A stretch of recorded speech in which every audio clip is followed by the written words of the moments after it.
ముందుగా దేవుడు ఈ వారమంతా కాపాడి మరొకసారి ఆయన సన్నిధిలో నిలబెట్టుకున్నాను. దేవునికి కృతజ్ఞతలు చెల్లిస్తున్నాను. అదేవిధంగా సంఘ కాపులకి, సంఘ సేవకులకి, కూడి వచ్చిన విశ్వాసులందరికీ నా వందనాలండి. వందనాలు. హల్లెలూయా, హల్లెలూయా.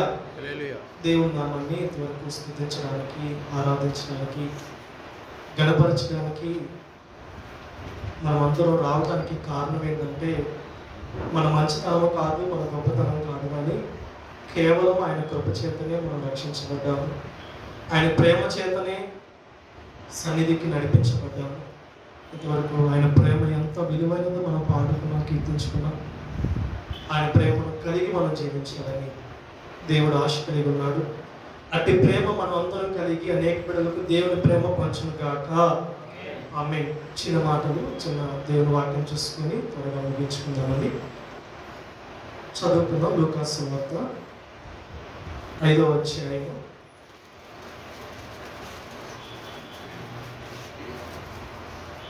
లూకాసు సువార్త 5వ అధ్యాయము 38వ వచనం చదవండి. అయితే క్రొత్త ద్రాక్షరసము క్రొత్త ద్రాక్షారసము క్రొత్త తిత్తులలో పోయవలెను. క్రొత్త తిత్తులలో పోయవలను. చిన్న మాట ప్రార్థన చేసుకుందాం. ప్రేమ కలిగిన తండ్రి, దయగలిగిన మా యేసు రాజా, నీకు వందనాలు, కృతజ్ఞతాస్తుతులు చెల్లిస్తున్నాం ప్రభు. ఇంతవరకు నీ రెక్కల చాటున మా అందరినీ భద్రపరిచి, అయ్యా ఇదిగో నాయనా ఈ రాత్రి కాల సమయంలో ఇంతవరకు నీకు కృపించాలని నాకు పరిశుద్ధుడైన దేవా, ఆశ కలిగిన ప్రాణాన్ని తృప్తిపరిచే దేవాది దేవుడు నీవు. ఈ యొక్క రాత్రి కాల సమయంలో నీ సన్నిధిలోకి మమ్మల్ని నడిపించిన దేవా, ఇదిగో మేము ఆశ కలిగి వచ్చి ఉన్నాం. మా హృదయాలను స్థిరపరిచే దేవుడు నీవు, మాట్లాడే దేవుడు నీవయ్యా. ఈ వాక్యం సెలవిస్తుంది, నా ప్రజలారా నేను మాట్లాడబోచున్నాను అని సెలవిచ్చావయ్యా. దేవా, బిడ్డలు ఏ ఆశతో వచ్చారో అయ్యా, ఇదిగో తండ్రి, నీ మాట కోసం ఏ యొక్క ఆదరణ కోసం వచ్చారో మాకు తెలియదు, కానీ ఆత్మీయ ఆహారమును అనుగ్రహించే దేవుడు నీవు, ఆకలి దప్పులను తీర్చే దేవాది దేవుడు నీవయ్యా. కేవలం నీవుండి వినగలిగే చెవులను మాకు దయచేయండి, మనస్సును మాకు దయచేయండి. సంఘముగా ఇదిగో మేమందరం నీకు అర్పించుకుంటున్నాం. మా హృదయ, మా ప్రాణ, ఆత్మ దేవుడికి సమర్పించుకుంటున్నాం. దేవా, కృప చూపించండి. నిలబడుతున్న నీ సేవకుని దర్శించయ్యా.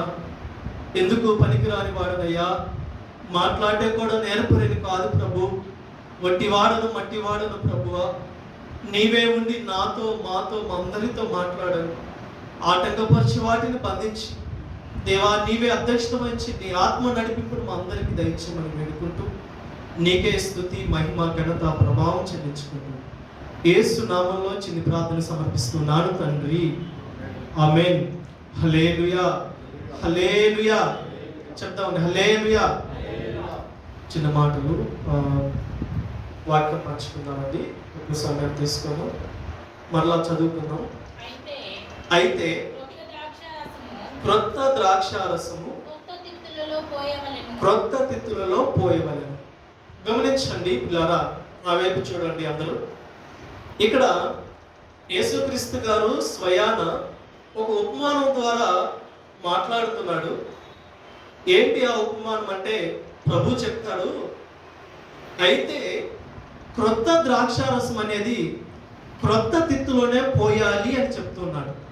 నా ప్రియమైన సంగమా, ఇక్కడ ప్రభు మాట్లాడే ప్రతి మాట ఉపమానాలు ఊరికే మాట్లాడు, కానీ దానిలో చాలా పరమార్థమైన దాగి ఉంటుందండి. నా ప్రియమైన సంగమా, ఎప్పుడైతే మనము ప్రభు వాక్యము దగ్గరికి వెళ్ళి, ప్రభు దగ్గరికి వెళ్ళి ఆ అర్థమును, ఆ లోతైన మర్మాలను మనం ఎప్పుడైతే ప్రభువును వేడుకుంటామో, అప్పుడే ఆయన ఒక ఆస్తిగా మనకి, ఒక బలముగా అనేక మాటలు మనకి ఇస్తాడండి. ఎందుకంటే దేవుని వాక్యం సెలవిస్తుంది, దానియేలు అంట లోతైన మర్మాలు తెలుసుకోవడానికి నిత్యము ప్రభు దగ్గర ఆ యొక్క విశ్వాసం అనే గడ్డపాలను తీసుకుని తవ్వుకుంటూనే ఉంటాడంట. లోతైన మర్మాలు ప్రభు లోతైన మర్మాల కోసం. ఇదే రీతిగా ప్రభు దగ్గర కూర్చున్నప్పుడు కొన్ని మాటలు నాకు జ్ఞాపకం చేశాడు. అవి నేను పంచుకుంటాను. ఏంటి అంటే, ఇక్కడ క్రొత్త ద్రాక్షారసము దేన్ని సూచిస్తుంది అంటే యేసు ప్రభు యొక్క జీవితాన్ని సూచిస్తుంది. నా ప్రియమైన సంగమా, ఏం సూచిస్తుంది ఇక్కడ? క్రొత్త ద్రాక్షారసం అనేది యేసుక్రీస్తు గారిని సూచిస్తుంది. క్రొత్త ద్రాక్షారసపు తిత్తులు ఏం చూపిస్తున్నాయి అంటే యేసు కట్టుతున్న సంఘాన్ని సూచిస్తుంది. ఇక్కడ నా ప్రియమైన సంగమా, రెండు విషయాలు జ్ఞాపకం చేశాడు కదా. క్రొత్త ద్రాక్షారసం అనేది క్రొత్త ద్రాక్షారసపు తిత్తులోనే పోయాలి. మొదటిగా రెండు విషయాలు, క్రొత్త ద్రాక్షారసం ఒకటి, రెండోది ఏంటి? క్రొత్త ద్రాక్షారసపు తిత్తులు. క్రొత్త ద్రాక్షారసము దేవుని ఎవరిని చూపిస్తుందంటే యేసుక్రీస్తు గారి యొక్క జీవితాన్ని చూపిస్తుంది. క్రొత్త ద్రాక్షారసపు తిత్తులు ఎవరిని చూపిస్తుందంటే యేసుక్రీస్తు గారు కడుతున్న సంఘమును చూపిస్తుంది. ఈ రెండు విషయాలు నేను జ్ఞాపకం చేసి ముగిస్తాను. మొదటిగా, క్రొత్త ద్రాక్షారసం అంటే ఏంటి? అసలు క్రొత్త ద్రాక్షారసము యేసు అంటున్నావు కదా, అసలు ఏమైనది? యేసు స్వభావం ఏమైనది? క్రొత్త ద్రాక్షారసము అంటే ఏంటి అని కొన్ని విషయాలు నేను జ్ఞాపకం చేస్తాను. యోహాను సువార్త 2వ అధ్యాయం చదవండి. 2వ అధ్యాయము మొదటి నుంచి చదువుకుందాం. 3వ దినమున కానాను ఊరిలో ఒక వివాహము జరిగెను. యేసు తల్లి అక్కడ ఉండెను. యేసును ఆయన శిష్యులను. ఇక్కడ ఏం జరిగిందంట? ఆ వివాహమునకు యేసును పిలిచారంట. ద్రాక్షారసము అక్కడ అయిపోయిందంట. గమనించండి పిల్లరా, ఇక్కడ కానా అనే ఊరిలో ఒక వివాహము జరుగుతుంది. నాకైతే చూడండి, ఈ మాటలు అందరికీ తెలిసింది కాబట్టి, కానా అనే ఊరిలో ఒక వివాహం జరుగుతుంటే మొదటిగా అక్కడ ఆ వివాహానికి అక్కడ ఉన్న వాళ్ళు ఏం చేశారంటే మొదట యేసుక్రీస్తు గారిని పిలిచారు. ఏమండి, ఒక వివాహానికి వెళ్ళాలి అంటే మొదట ఏం కావాలి మనకి? ఇన్విటేషన్, పిలుపు ఎంతో అవసరం. ఒక వివాహానికి పిలవకుండా లేకపోతే ఆహ్వానించకుండా వెళ్ళడం అనేది అది మర్యాద కూడా కాదు, అది మంచితనం కూడా కాదు. నా ప్రియమైన సంగమా, ఇక్కడ వివాహం జరుగుతుంది. మొదట ఏం చేశారంటే మర్యాదపూర్వకంగా యేసును పిలుచుకున్నారు, యేసును ఆహ్వానించుకున్నారు. ఈ రోజుల్లో కూడా సాధారణంగా మనము ఏం గమనించాలంటే దేవుని సంఘముగా విశ్వాసులుగా జీవిస్తున్న బిడ్డలు మొదటగా దేవుణ్ణి పిలుచుకునే వారిగా ఉండాలండి. ఏమండి, యేసుక్రీస్తు గారిని మన హృదయం మనకి పిలుచుకొని ఆహ్వానిస్తేనే తప్ప ఆయన మన హృదయంలోనికి, మన జీవితంలోనికి, మన కుటుంబంలోనికి రాడు. ఎందుకంటే నీకు స్వేచ్ఛనిచ్చాడు, నీకు స్వతంత్రాన్ని ఇచ్చాడు, ఏదైనా సరే నిర్ణయం తీసుకోవడానికి నీకు అవకాశాన్ని ఇచ్చాడు. నా కుమారుడు ఇష్టపూర్వకంగా నన్ను పిలవాలి అని ఆయన ఎదురు చూస్తూ ఉంటాడు. నా ప్రియమైన సంగమా, ఇక్కడ ఒక వివాహం జరుగుతుంటే మొదట వాళ్ళు యేసుక్రీస్తు గారిని పిలవటానికి ఇష్టపడ్డారంటే అక్కడే మనము విజయానికి ఒక మెట్టు అడుగు వేసినట్టే. ఎప్పుడైతే మనము యేసుక్రీస్తును పిలవాలనే ఆలోచన వస్తుందో అప్పుడు ఆల్రెడీ మన జీవితంలో దేవుని రాకడలో ఉన్న మెట్టులు ఎక్కుతున్నట్టే, ఒక మెట్టు ఎక్కినట్టే.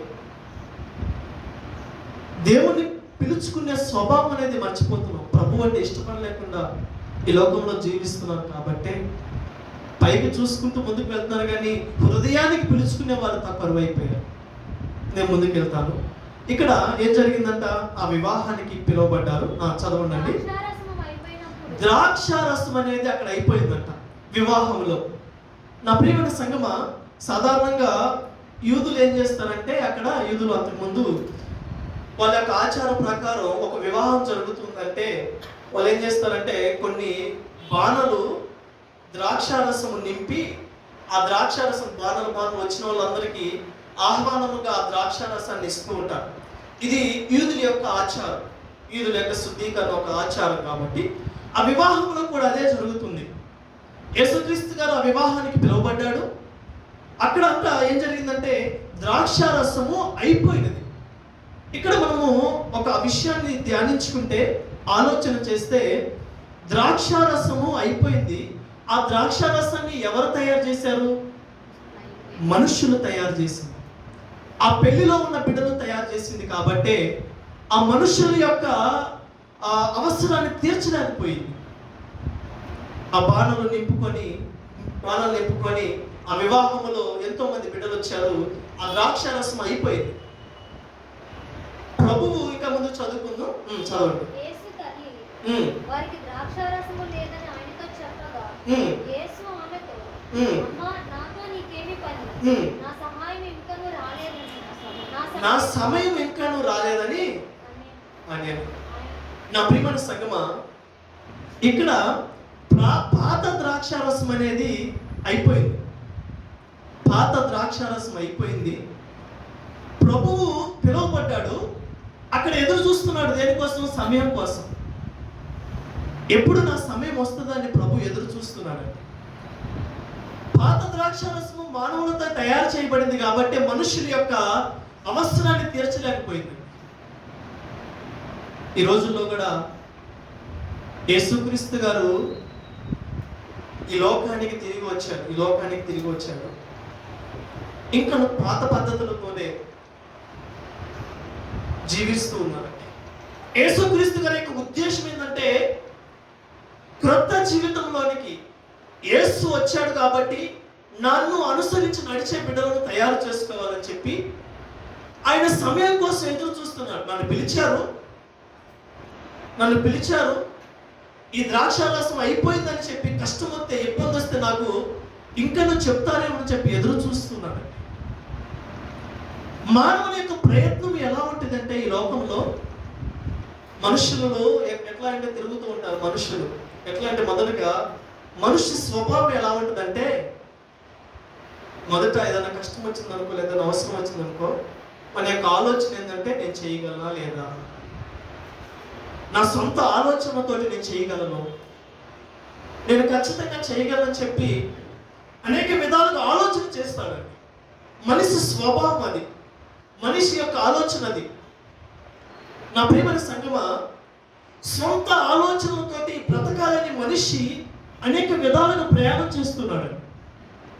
సొంత ఆలోచనలతోటి ఈ లోకంలో బ్రతకాలని ఆలోచన చేస్తూ ఉంటాడు. యేసు ప్రభు కూడా ఎదురు చూస్తుంది ఏంటంటే, ఆ కానా యొక్క విందులో ద్రాక్షారసం అయిపోయింది. ఆ వివాహానికి పిలువబడ్డాడు. అయిపోయిన సంగతి నాకు అవకాశం ఇస్తారని చెప్పి ఎదురు చూస్తూ ఉన్నాడు. పాత ద్రాక్షారసం అయిపోయింది. కొత్త జీవితము కావాలని ఎప్పుడైనా అడుగుతారేమని చెప్పి ఆ వివాహంలో బిడ్డల కోసము ఆయన ఎదురు చూస్తున్నాడు. అందుకే తల్లి వచ్చి చెప్తుంది ఏమనంటే, ద్రాక్షారసం అయిపోయింది అని యేసు తల్లి ఆయనకు చెప్తే అంటాడు ఆయన, ఇంకనూ నా సమయం ఇంకనూ రాలేదు అని చెప్తాడు. నా ప్రియమైన సంగమా, ఇంకా చదువుకుందాం ముందు. ఆయన తల్లి పరిచారకులను చూచి, ఆయన మీతో చెప్పినట్టు చేయుడనెను. యూదుల శుద్ధీకరణ ఆచార ప్రకారము 2-3 తూములు పట్టు 6 రాతి బాణలు అక్కడ ఉంచబడి ఉండెను. యేసు ఆ బాణలు నీళ్లతో నింపుడని వారితో చెప్పగా, వారు వాటిని అంచుల మట్టుకు నింపిరి. అప్పుడు ఆయన వారితో, మీరిప్పుడు ముంచి విందు ప్రధాని యొద్దకు తీసుకొని పోండి అని చెప్పగా వారు తీసుకొని పోయిరి. ఆ ద్రాక్షారసం ఎక్కడ నుండి వచ్చెనో ఆ నీళ్లు ముంచి తీసుకొని పోయిన పరిచారకులకే తెలిసినది గాని విందు ప్రధానికి తెలియకపోయిన గనుక ద్రాక్షారసమైన ఆ నీళ్లు రుచి చూచినప్పుడు ఆ విందు ప్రధాని పెండ్లి కుమారుని పిలిచి, ప్రతి వాడును మొదట మంచి ద్రాక్షారసమును పోసి జనులు మత్తుగా ఉండినప్పుడు. చాలండి. ఇక్కడ మనం గమనించుకుంటే, యేసుక్రీస్తు గారు ద్రాక్షారసం అయిపోయింది కాబట్టి కొత్త ద్రాక్షారసాన్ని చేశారు. ఇక్కడ మనము ఆలోచన చేస్తే ఏంటంటే, ప్రభువు ఎదురు చూస్తున్నాడు. ఏంటో తెలుసా?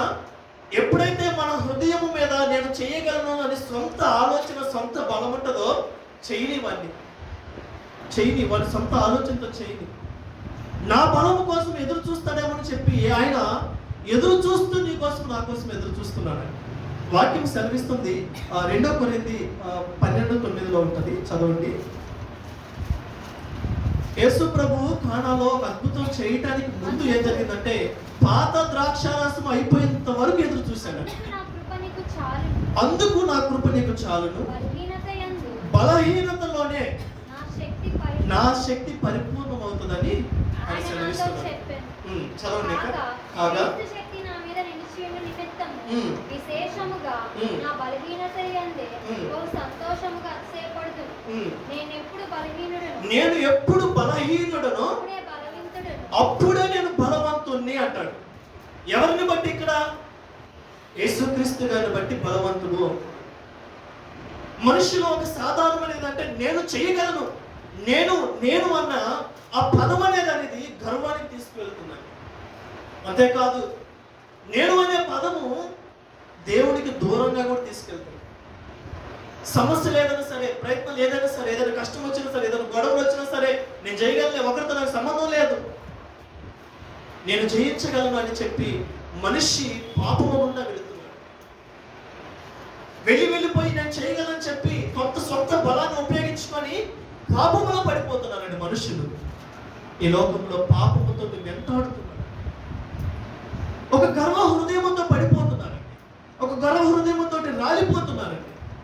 నా ప్రియమైన సంగమా, నేను అనే పదము మనిషిని నాశనం చేస్తుంది. నేను మాత్రమే చేయగలనా ఆ పదం అనేది. యేసు ప్రభువు ఏం కోరుకుంటున్నాడు తెలుసా?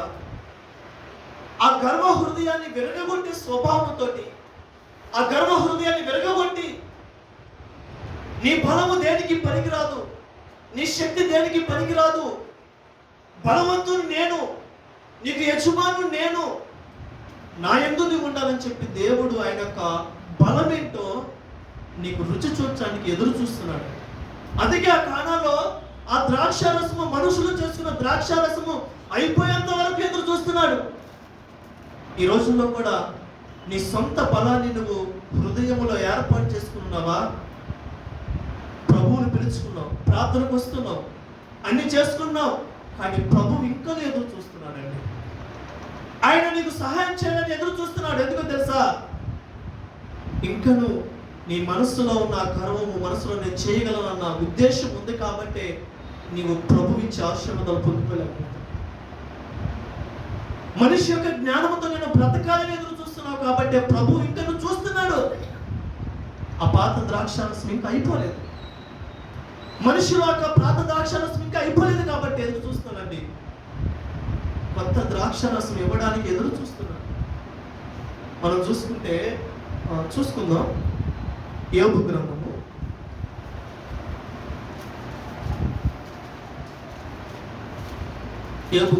40 అధ్యాయము 4 వచనం చదవండి.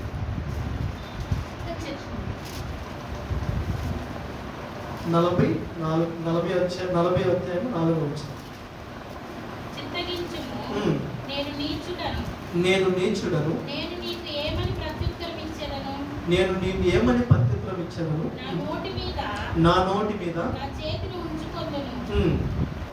ఒక మారు మాట్లాడి తిని నేను మరలా నోరెత్తను. 2 సార్లు మాట్లాడి తిని ఇంకనూ పలుకను. అప్పుడు యెహోవా, అదే విధంగా 42 చదవండి.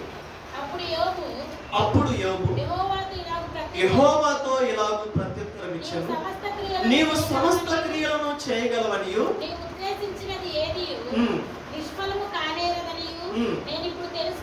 నేను ఇప్పుడు తెలుసుకొంటిని. జ్ఞానము లేని మాటల చేత ఆలోచనను నిరర్ధకము చేయొచ్చు. అలాగున వివేచన లేని వాడునైన నేను నా బుద్ధికి మించిన సంగతులను గురించి మాట్లాడితిని. చూడండి, ఇక్కడ యోబు కొన్ని అధ్యాయాల నుంచి మనం జ్ఞాపకం చేసుకుంటే యోబు గ్రంథంలో ఒక పరిశుద్ధునిగా తనకు తాను మాట్లాడుకుంటూ స్నేహితులతో ముందుకు నడుస్తూ ఉంటాడు. ప్రభువు ప్రభు నాకు అన్యాయం చేశాడు అన్నట్టుగా మాట్లాడు. ప్రభు నాకు అన్యాయం చేశాడు అన్నట్టుగా, నేను ఎంత మంచివాడినంటే అన్నట్టుగా ఆ ద్వారంలోకి వెళ్తూ ఉంటాడండి. ఒకటేమనేది మాట్లాడుకుంటూ వస్తాడు. ఎప్పుడైతే యోబు దేవుని యొక్క ప్రత్యక్షతను చూశాడో, ఎప్పుడైతే దేవుని యొక్క అభిషేకమును చూసుకున్నాడో, ఎప్పుడైతే దేవుడిని తనను పోల్చుకున్నాడో, ఎప్పుడైతే తన జీవితాన్ని దేవుని ఎదురు పెట్టుకొని ఆయన పరిశుద్ధుడు కాబట్టి ఆ పరిశుద్ధతను చూశాడో, ఆ పరిశుద్ధతను చూసిన వెంటనే యోబు అంటాడు, 40 అధ్యాయం 4 వచ్చిన మరి చదవండి. చింతగించుము, నేను నీచుడను, నేను నీకు ఏమని ప్రత్యుత్తరం ఇచ్చేదను. ఇక్కడ యోబు చెప్తాడు, నేను నీచుడిని ప్రభువా, నీ జీవితానికి నేను పోల్చుకోవడానికి ఎంతటి వాడిని. ఏమండి, ప్రభు ఆలోచిస్తుంది తెలుసా? యోబు మాట్లాడుకుంటూ వచ్చాడు, సొంత బలముతో సొంత మాటలతో మాట్లాడుకుంటూ వచ్చాడండి. కానీ ఎప్పుడైతే యోబు జీవితం అనేది ప్రభువుతో పోల్చుకున్నాడో సున్నాగా మార్చబడిందండి. ఇది నా బలము కాదు, నా శక్తి కాదు ప్రభువా, నీ ఎదుట నేను మాట్లాడటానికి కూడా నేర్పరిని కాదు, నీ ఎదుట నేను నీచుణ్ణి అని యోబు ఆలోచన చేసుకున్నాడు. నా ప్రియమైన సంగమా, పాత ద్రాక్షారసం ఇంకా అయిపోలేదు. ఈ రోజుల్లో సంఘాల్లో పాత ద్రాక్షారసం అయిపోలేదు, హృదయాల్లో పాత ద్రాక్షారసం అయిపోలేదు. కాబట్టి ఈ రోజుల్లో నేను అనే పదం అనేది వాడబడుతుందండి. కుటుంబాలు నాశనం అవడానికి కారణం ఏంటో తెలుసా? ఆ గర్వపు హృదయమేనండి. గర్వం ఏం చేస్తుందండి? నాశనానికి గురి చేస్తుంది. గర్వం ఏం చేస్తుంది? పాపముకు లోబడుతుందండి. ఒక్కసారి నువ్వు నేను దానికి లోబడ్డామా ఇంకా పాపము వెంటాడుతూనే ఉంటుంది. భయం ఉండదండి, ఏం కాదు, ఇంక వెళ్ళిపోతాం. దేవునికి దూరంగా పాపంకు దగ్గరగా వెళ్తాం. ఈ మాటల స్వభావంతో మనము అనేక విధాలుగా ముందుకు సాగుతున్నాం. ప్రభు అది కాదండి, ప్రభు జీవితం అది కాదు, ప్రభు ఉద్దేశించిందని కాదు.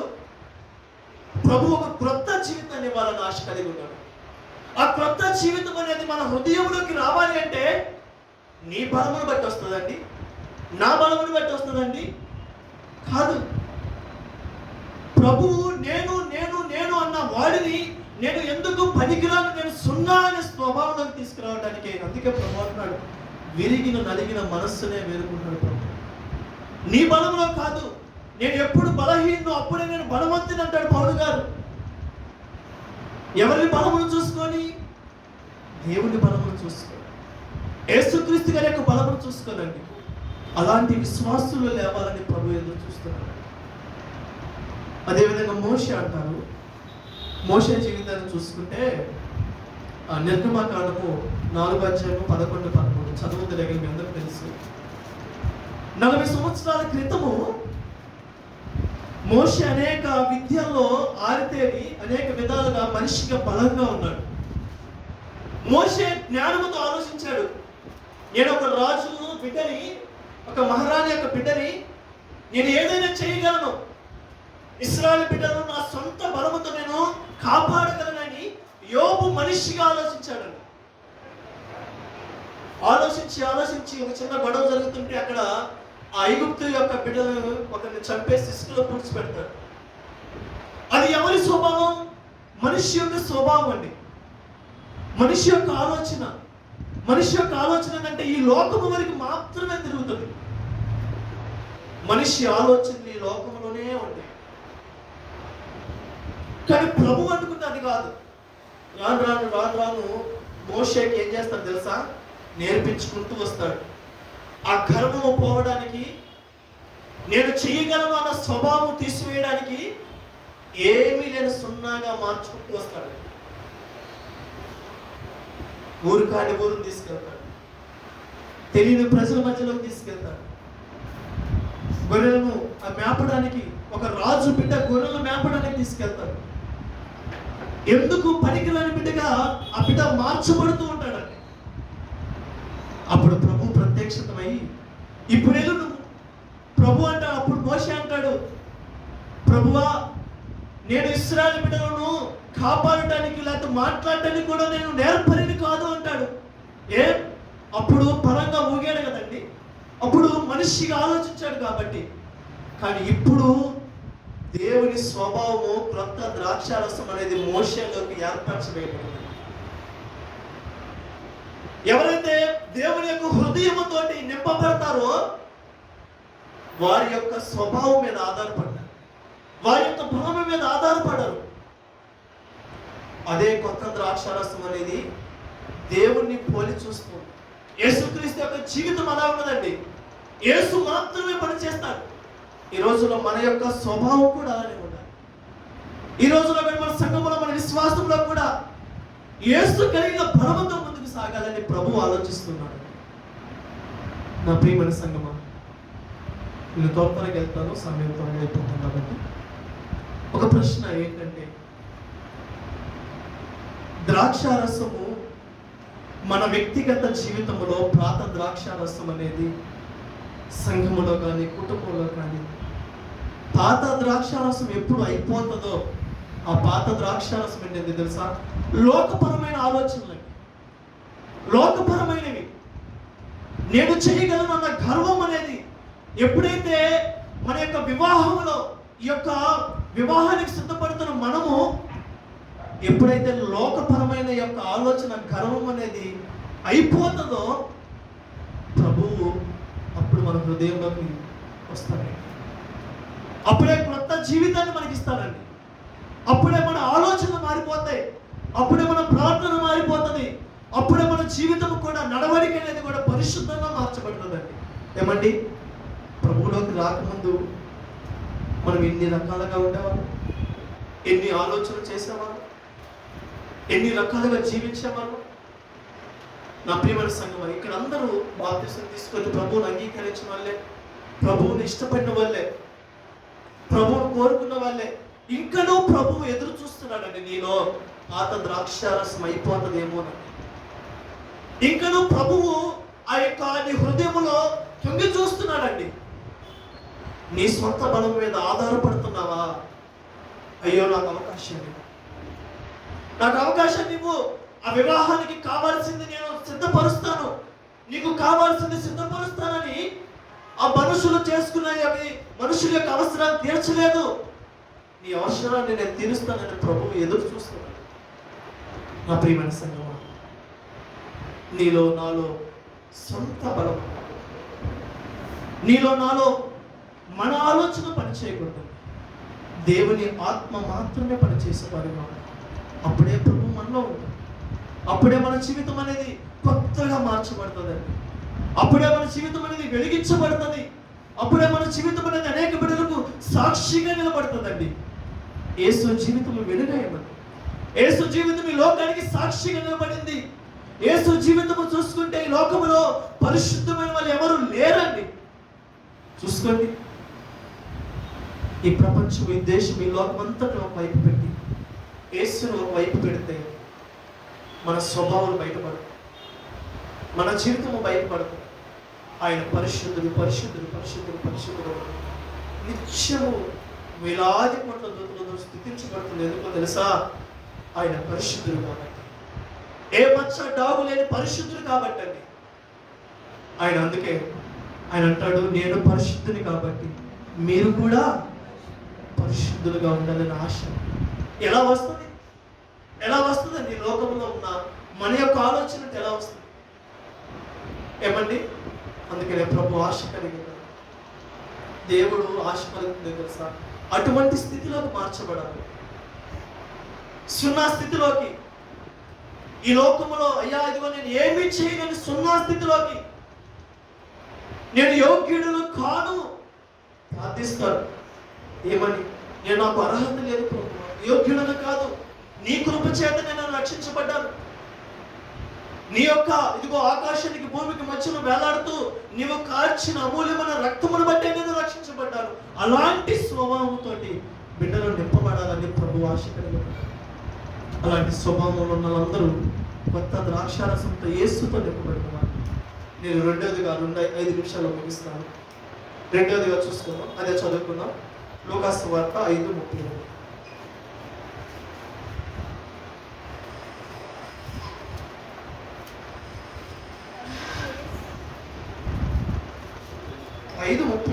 అదే ఇందాక చదువుకున్నాం కదా. అయితే క్రొత్త ద్రాక్షారసం అయితే క్రొత్త ద్రాక్షారసం కొత్త ద్రాక్షారసం కొత్త తిత్తులలో పోయవలెను. క్రొత్త తిత్తులో పోయాలని చెప్పి ప్రభువే సెలవిస్తున్నారు. ఇక్కడ కొత్త ద్రాక్షారసం ఏమై ఉన్నది? యేసు యొక్క జీవితం అయి ఉన్నది. యేసుని మన జీవితంలో ఆహ్వానించిన వారిగా మనం ఉండాలి. కొత్త ద్రాక్షారసంతో నింపబడిన వారిగా మన హృదయం ఉండాలి. ఇక్కడ కొత్త ద్రాక్షారసాన్ని సంపాదించుకోవడానికి ఒక యుద్ధం జరిగింది. ఏ యుద్ధమో తెలుసా? యేసుని సంపాదించుకోవడానికి పాపముతో యుద్ధం జరిగింది. పాపము మనలో ఉంటే యేసు ప్రభు ఉంటాడా? పాపము మనలో ఉంటే కొత్త ద్రాక్షారసం అనే అనుభవం మనలో ఉంటుందా? కొత్త జీవితం అనే అనుభవం మనలో ఉంటుందా? ఎవరైతే పాపమును జయించారో, పాపమును అసహించుకున్నారో, పాపమును హేళన చేసుకున్నారో, పాపమును విడిచిపెట్టారో వారి యొక్క హృదయంలోనికే కొత్త ద్రాక్షారసపు అనుభవం అనేది మన జీవితంలో ఉంటుంది. ఈ కొత్త ద్రాక్షారసం సంపాదించుకోవడానికి మన పోరాటం అంతా పాపంతో ఉంది. రెండవదిగా కొత్త ద్రాక్షారసపు తిత్తులు ఏమైనదో తెలుసా? దేవుని వాక్యమైనది. కొత్త ద్రాక్షారసము సంపాదించుకోవడానికి ఏదైతే మనం పోరాటం ఏదో తెలుసా? ఈ లోకపరమైన మతపరమైన ఆచారాలు ఉంటాయి చూడండి, దానితో పోరాడే వారిగా ఉండాలి. మనం అనుకున్నాం కదా, యేసు కట్టుతున్న సంఘమై ఉన్నదని. ఈ కొత్త తిత్తులు అన్నాం కదా. ప్రభు అంటాడు, యేసును సంపాదించుకున్నావు కదా నీవు, కొత్త ద్రాక్షారసముతో నింపబడ్డావు కదా నీవు నడిపించబడాల్సింది దేంతో తెలుసా? సంఘము కట్టుకోవాల్సింది దేంతో తెలుసా? వాక్యం అనే ఖడ్గముతో నింపుకోవాలని. నేను డైరెక్ట్గా వివరణ ఇవ్వకుండా ముందుకెళ్తున్నాను.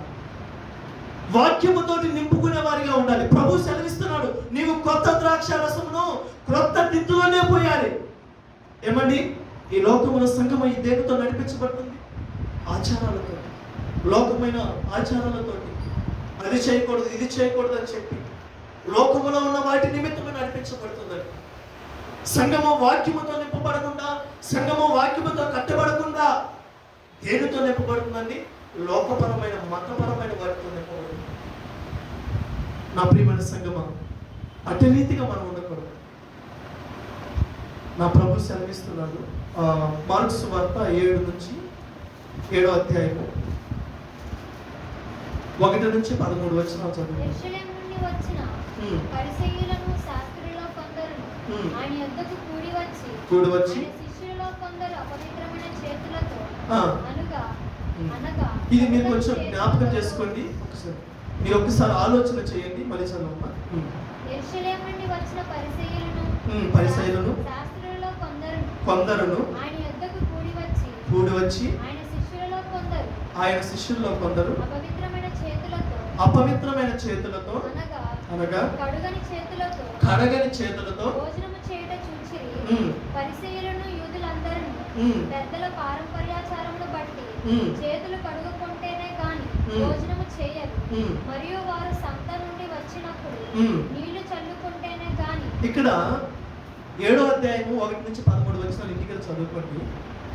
మనము లోతుగా ధ్యానించుకుంటే యేసు ప్రభువు ఇక్కడ సిలువ వేయబడటానికి కారణం ఏంటో తెలుసా? పాపమునకు వ్యతిరేకముగా బోధించడం కాదు. ఇక్కడ ఏదైతే మతపరమైన ఆచారాలకు వ్యతిరేకంగా బోధించాడు కాబట్టే సిలువ వేయబడ్డాడు. మరి ఒకసారి అర్థం చేసుకోండి. పాపముకు వ్యతిరేకంగా బోధించాడని సిలువ వేయలేదు.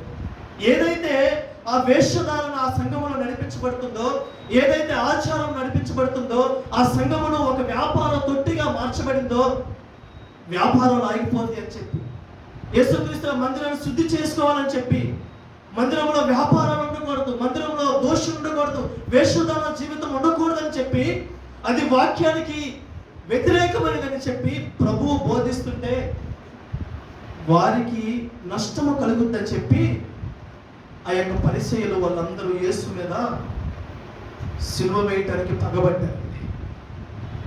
నా ప్రియమైన సంగమా, ఈ రోజుల్లో కూడా మన జీవితాలు అదే రకంగా ఉన్నాయి. చదువుకుందాం, వాక్యం చదువుకుందాం.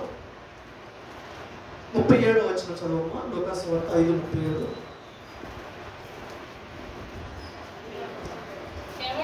ఎవడును పాత తిత్తులలో క్రొత్త ద్రాక్షారసమును పోయడు, పోసిన ఎడల క్రొత్త ద్రాక్షారసము తిత్తులను పిగుల్చును, రసము కారిపోవును, తిత్తులను పాడవు.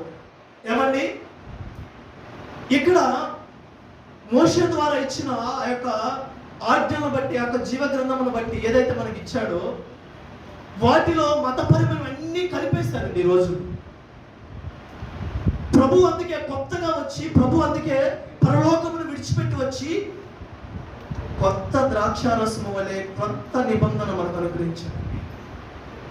పరిశుద్ధముగా మీరు ఆచరించమని, మీరు నడవలసింది క్రొత్త జీవితంలో నడవాలని చెప్పి, మీరు పాత దాంట్లోని యొక్క జీవితాన్ని కలపొద్దు. యేసును స్వతంత్రించుకున్న నీ జీవితం అనేది పాత దాంతో నువ్వు కలపొద్దని చెప్పి ప్రభు సెలవిస్తున్నాడు. నువ్వు కలిపితే ఇక్కడ పిగిలిపోయిందంట, నాశనం అవుతుందంట. ఏమండి, ఇప్పుడు ఒక కొత్త డ్రెస్ కొనుక్కున్నాం, దానికి ఎందుకు వచ్చి చినిగిపోయింది. ఒక పాత డ్రెస్ తీసుకున్నాం, పాతది చినిగిపోయింది. దానికి కొత్తది ఒక తీసుకొని వచ్చి అంటించుకున్నాం, కుట్టేసుకున్నాం. అప్పుడు దానికి దీనికి డిఫరెన్స్ కనిపించదా లేదా? కనిపిస్తుంది. ఈ రోజుల్లో కూడా మన జీవితం ప్రభు సెలవిస్తుంది అంటే నీ జీవితం యేసుతో నింపబడింది, కొత్త ద్రాక్షారసముతో నింపబడింది. అదే రకంగా నీ జీవితం ఎలా నడిపించబడాలో తెలుసా? యేసు జీవితం ఎలా నడిపించబడాలో తెలుసా? యేసు క్రొత్త ద్రాక్షారసము తిత్తులలో వేసేవారిగా ఉండాలి. నీ జీవితము వాక్యముతో నడిపించబడేవారిగా ఉండాలి. రెండు కలిపితేనే నీ జీవితము సాక్షిగా మహిమకరంగా నిలబడుతుందండి. నా ప్రభు అందుకే నిలబడుతున్నాడు. వాక్యముతో నడిపించబడాలి. నన్ను స్వతంత్రించుకున్న బిడ్డలు వాక్యముతో నడిపించబడాలని చెప్పి ప్రభువు ఈ ఉపమానాన్ని చెప్పాడు. నేను ఈ వాక్యాన్ని ధ్యానిస్తున్నప్పుడు ఒక సంఘటన జరిగింది. నేను ఈ సంఘటన చెప్పి ముగిస్తాను. నేను వార్తల్లో చూశాను, ఒక పేపర్లో ఎవరో మన సహోదరులు ఎవరో చూపించారు నాకు. ఒక తల్లికి 3 బిడ్డలు, 2 ఆడపిల్లలు, మగ పిల్లలు, చెట్టు బిడ్డలు అండి. నేను 3కి 2 సంవత్సరాలు, 1 సంవత్సరం త్వరగా పుట్టినట్టున్నారు. చిన్న పిల్లలు, ఇంత పిల్లలే. వాళ్ళకి సరిగా మాటలు కూడా సరిగా రావు. ఆ 3 పిల్లలకి ఏదో జలుబు చేసిందో, మన హెల్త్ బాగాలేదో ఏమో. వాళ్ళు ఏం చేస్తున్నారంటే టాబ్లెట్స్ వేసుకోవడానికి మారం చేస్తూ ఉన్నారు. మారం చేస్తూ ఉంటే తల్లి ఏం చేసింది తెలుసా? తల్లి ప్రేమ ఏం చేసింది తెలుసా?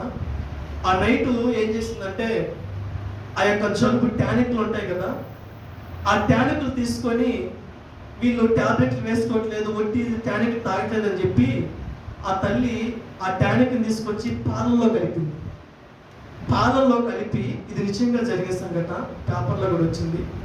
పాలల్లో కలిపి, పాలైతే పిల్లలు తాగుతారు కదా, పాలల్లో కలిపి 3 బిడ్డలకి స్నానం చేయించి, పాలు పోసి, అన్నం పెట్టి పాలు పోసి, ఆ టానిక్ 2 మిక్స్ చేసి 3 తాపించి పక్క వేసి ప్రశాంతుడు పడుకోబెట్టి బెడ్షీట్ కప్పేసి పడుకున్నారు. తెల్లారి పొద్దున్న 6 గంటలకు లేచి చూసేదానికి 3 చనిపోయారు. 3 చనిపోయారు. ఆ వార్త చూసి నాకు ఎంత బాధేసింది తెలుసు. తల్లి రోధిస్తుంది, బాధపడుతుంది. అయ్యో ఇది ఒక్కరు కూడా బతకలేదు, 3 చనిపోయారని చెప్పి ప్రేమతోనే పోసింది. ఆరోగ్యంగా ఉండాలని చెప్పి వాళ్ళకి అనారోగ్యాన్ని తీసివేయడానికే పోసింది. కానీ 3 చనిపోయేదాకా తల్లి వేదనండి. తల్లి కావాలని చెప్పుకుందండి? కాదు, తెలియక ఈ రోజుల్లో తెలియక కూడా బిడ్డలు, యేసును స్వతంత్రించుకున్న బిడ్డలు లోకపరమైన మతపరమైన వాటిని ఆచారాలుగా తీసుకొని ప్రభువుకు దూరం అయిపోయి చనిపోతున్నారండి. హాస్పిటల్లో పడిపోతున్నారండి. మిక్స్ చేయాల్సింది చేయట్లేదండి. ప్రభువును సొంత రక్షణగా అంగీకరించాం, బాప్తిసం తీసుకున్నాం, అన్ని రకాలుగా జీవిస్తున్నాం. కానీ వాక్యపు నడిపింపు, వాక్యపు జీవితం అనే మన జీవితంలో ఉండట్లే. దేంతో మిక్స్ చేస్తున్నామో తెలుసా? లోకపరమైన ఆచారంతో మిక్స్ చేస్తున్నాం. అందుకనే ప్రభువు ఎదురు చూస్తున్నాడు. వీళ్ళు కలపవలసిన దాంట్లో కలపట్లేదు, సంఘము నడిపించిన దాంట్లో నడిపించట్లేదు. వాక్యము కరువైపోతుందని తెలిసి కూడా వాక్యముతో నడిపించలేకపోతున్నారు. నన్ను స్వతంత్రించుకొని కూడా నా మాటను చెవి యొక్క పెట్టలేకపోతున్నానని చెప్పి ప్రభు ఏడుస్తున్నాడు. ఆ తల్లి ఏ రకంగా ఏడ్చిందో, ఆ తల్లి ఏ రకంగా బాధ పెట్టిందో, ఏ రకంగా ఆమె గుండెలు బాదుకుంటుందో నా ప్రభువు నీ కోసం నా కోసం గుండెలు బాదుకుంటున్నాడు. నన్ను సొంత రక్షణగా అంగీకరించిన వాళ్ళు కూడా తప్పిపోతున్నారని చెప్పి ఏమండి ప్రభువు ఇదిగో సాతానుగాడు వాడు దేన్ని చూసి భయపడతాడు తెలుసా? మోకాళ్ళ మీద కూర్చొని ఆ వాక్యముతో నువ్వు ప్రార్థన చేస్తుంటే, వాక్యముతో వాడిని గద్దిస్తుంటే ప్రభు వాక్యం సెలవిస్తుంది, మొదట నీవు నాకు లోబడి ఉండి తర్వాత నీవు అపవాదుని ఎదిరించి.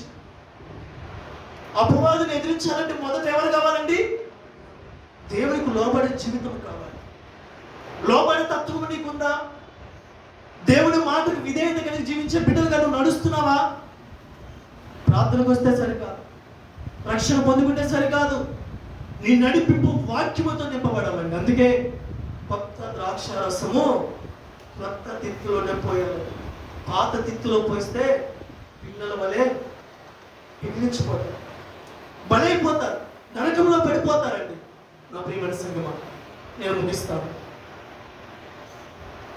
ఇక్కడైనా సరే కొత్త ద్రాక్షారసం ఏమన్నది? యేసు జీవితం అనేది.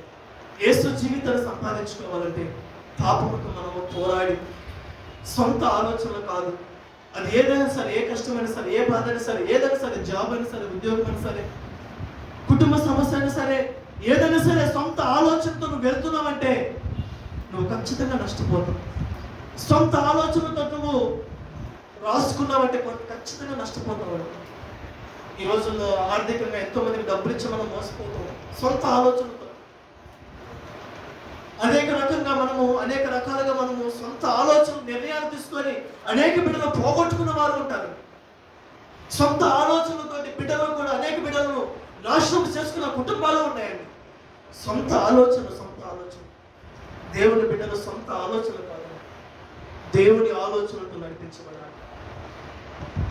అందుకే నా ప్రభు సెలవిస్తుంది, దేవుని సొంతంగా రక్షణగా అంగీకరించిన నీవు, నడిపించబడుతున్న నీవు వాక్యముతో నీ యొక్క కుటుంబాన్ని, నీ యొక్క జీవితాన్ని, నీ విశ్వాస జీవితాన్ని కట్టుకోవాలని. రక్షణ పొందుకుంటే అయిపోదు కాదు, ప్రభువును సంపాదించుకుంటే అయిపోదు కాదు. రక్షణ అన్న చెప్తూ ఉన్నాడు కదా, రక్షణ ఇవ్వబడిందంటే రక్షణ కాపాడుకునే వారిగా ఉండాలి, రక్షణ నడిపించబడే వారిగా ఉండాలి. నా ప్రియమైన సంగమా, ఈ రెండు కలిపితేనే జయ జీవితంలోకి నడిపించబడతారు. జయించిన వారు మాత్రమే దేవుని సన్నిధిలో ఉంటారు అని చెప్పి ప్రభువు చెప్తూ ఉన్నాడు. జయ జీవితంలోకి నువ్వు రావాలంటే యేసును సంపాదించుకోవాలి. అదే రకంగా వాక్యముతో కలిగిన జీవితంగా నువ్వు నడిపించబడాలి. కొత్త ద్రాక్షారసము యేసు జీవితమైనది, కొత్త ద్రాక్షారసపు తిత్తులు వాక్యమైనది. ఈ రెండు కలిపి నీ జీవితం ముందుకు సాగితే నీ జీవితం అనేక బిడ్డలకు ఆశీర్వాదంగా ఉంటుంది. ఈ జీవితము మనందరికీ దేవుని కలిగి జీవితం ఆమె ప్రార్థన చేసుకున్నామండి. అందరూ ఆరోగ్యంగా ఉన్న వాళ్ళందరూ మాట్లాడలేదు. నేను అందుకే ప్రార్థన చేసుకున్నామనే త్వరగా ముగించాను. నేను అంశాన్ని లోతుగా తీసుకెళ్ళలేదు కాబట్టి ప్రార్థన చేసుకున్నామని, రేపు ఆదివారం కాబట్టి కొంత సమయం సిద్ధపడతారని నేను త్వరగా ముగించాను. ఒకసారి ఆలోచన చేసుకుందాం. నిజమే యేసు